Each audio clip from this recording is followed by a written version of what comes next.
खरगोश और कछुए की नई कहानी। आज की सीख। एक हरे भरे जंगल में खरगोश और कछुआ रहते थे।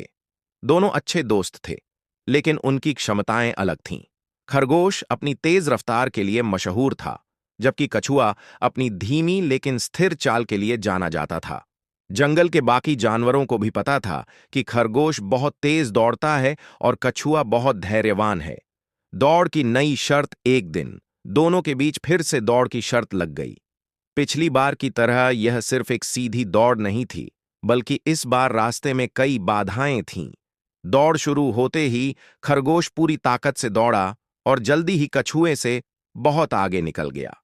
वह आत्मविश्वास से भरा था और सोच रहा था कि इस बार कोई गलती नहीं करेगा। लेकिन कुछ दूर जाने के बाद खरगोश के सामने एक चौड़ा और गंदा नाला आ गया। उसमें काई और पत्तियां तैर रही थीं और पार जाने का कोई आसान तरीका नहीं दिख रहा था। खरगोश रुका, नाले के आसपास रास्ता खोजने लगा, लेकिन कोई उपाय नहीं सूझा। वह असमंजस में वहीं खड़ा रह गया। थोड़ी देर बाद धीरे धीरे चलता हुआ कछुआ वहां पहुंचा।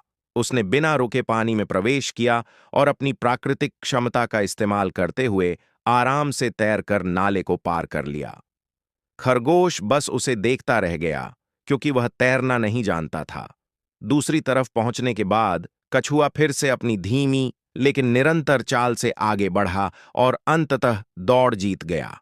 सीख। केवल तेज होने से जीत नहीं मिलती, सही कौशल और अनुकूलन क्षमता होना भी जरूरी है। समस्याओं का समाधान निकालने वाले ही आगे बढ़ते हैं। तेजी से दौड़ने के बजाय सही दिशा में बढ़ना महत्वपूर्ण है। इस कहानी से हमें यह सीखने को मिलता है कि आज की दुनिया में सिर्फ मेहनत से कुछ नहीं होगा, बल्कि स्मार्ट वर्क और सही स्किल्स भी उतने ही जरूरी हैं।